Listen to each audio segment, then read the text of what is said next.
You're watching InfoNews Media TV, bringing you important news in a clear and simple way. Welcome back.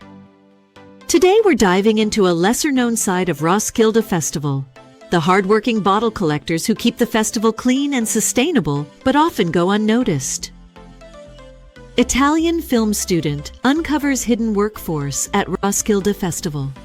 When Giulia Gotti heard about Roskilde Festival, she was shocked by how festival goers just throw money away. Giulia Gotti, an Italian documentarian, spent time volunteering at Roskilde Festival's refund stations and was deeply struck by the unseen labor behind the event's orange feeling. While 130,000 attendees enjoy the festival, hundreds of bottle and can collectors work silently, earning their livelihood from discarded containers.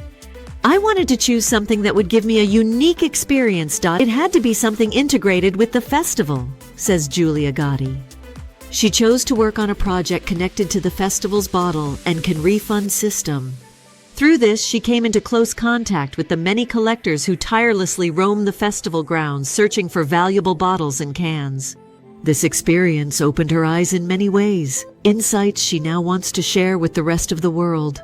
Giulia became part of the Responsible Refund Initiative, which has existed since 2016.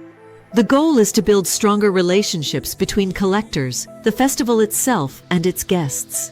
Gotti reports that many collectors, including individuals from Italy, Romania, and West Africa, work around the clock under grueling conditions, eclipsing the carefree image promoted by the festival. One collector, Joe from Rome, collects around 75 containers per hour to earn what a dishwasher makes in Denmark, and often works without sleep. Gotti points out that many attendees wrongly assume these collectors are hired by Roskilde, but in reality, they're independent ticket holders working in a gray area of the law. Among Danish festival goers, picking up bottles is sometimes seen as shameful, and discarding trash becomes a status symbol. As one local noted, it's an unspoken signal, I don't need the money.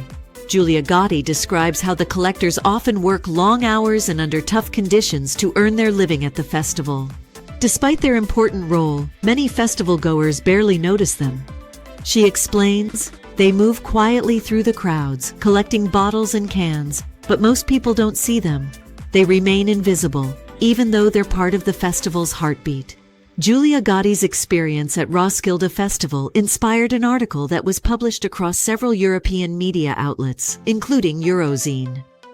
In her writing, Giulia explored what she calls the dark side of Northern Europe's largest music festival. She highlights the bottle collectors, who play a crucial role in the festival's recycling system but often go unnoticed. The bottle collectors are, in a way, integrated into the festival, but they are also invisible. Giulia explains. They are invisible in the same way as the cleaning staff. Surprisingly, Giulia also found out that many of these collectors have to pay for their own festival tickets to be able to work and collect bottles. This story sheds light on an often overlooked group whose hard work keeps the festival sustainable, yet whose presence remains mostly unseen by the festival crowd. In her article, Giulia Gotti outlines how bottle collectors operate largely unseen. She notes that a growing number of individuals travel to the Roskilde Festival, hoping to earn a substantial income while staying on tourist visas.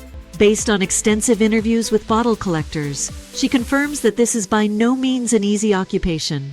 They must work almost continuously to earn enough to justify the trip. Several individuals expressed that showing concern over their collected bottles was viewed as almost shameful. Recycling bottles have become a status symbol among collectors. The work goes on relentlessly, day and night, regardless of weather conditions. As more people arrive to collect bottles, the competition grows fiercer. Many collectors sacrifice sleep to maximize their earnings. When Giulia Gotti attended the festival in 2024, she noticed there were only 3 bottle return booths and a single drop-and-go station. This led to wait times of up to 6 hours at the return booths by mid-festival. She also observed that many festival goers hardly noticed the bottle collectors working around them, a striking contrast to the intense effort the collectors put in. It's really about showing that you don't need the money when you throw away your bottles. Ironically, this turns into a kind of status symbol, Giulia Gotti explains. She told TV2 Cosmopol that it wasn't something she noticed right away. More than one person said to me that if you care about your bottles, it's almost shameful, because it's seen as something uncool, she adds. She finds this attitude particularly Scandinavian. When people attend the festival, they see it as a utopia where any kind of responsibility is something they don't want to deal with, even if it could earn them some money, she explains. Julia Gotti hopes that festival goers at this year's Roskilde Festival will pay more attention to the bottle collectors, even though she has noticed that most people behave politely. People could easily collect and take care of their bottles. Many beer cans get thrown on the ground, stepped on, and then lose their value, she says, adding, "It really takes minimal effort to make a difference for the bottle collectors." TV2 Cosmopol has contacted Roskilde Festival, which refers to their project called Responsible Refund, historic first at Roskilde Festival, sign language interpretation at a concert on the iconic orange stage. Sign language interpretation is a relatively new addition to the festival experience. This year marks the very first time a concert on the main stage will be fully interpreted in sign language, opening up the music and atmosphere to a wider audience. This initiative ties into one of the festival's major themes for the year, promoting accessibility and celebrating diversity within the festival community.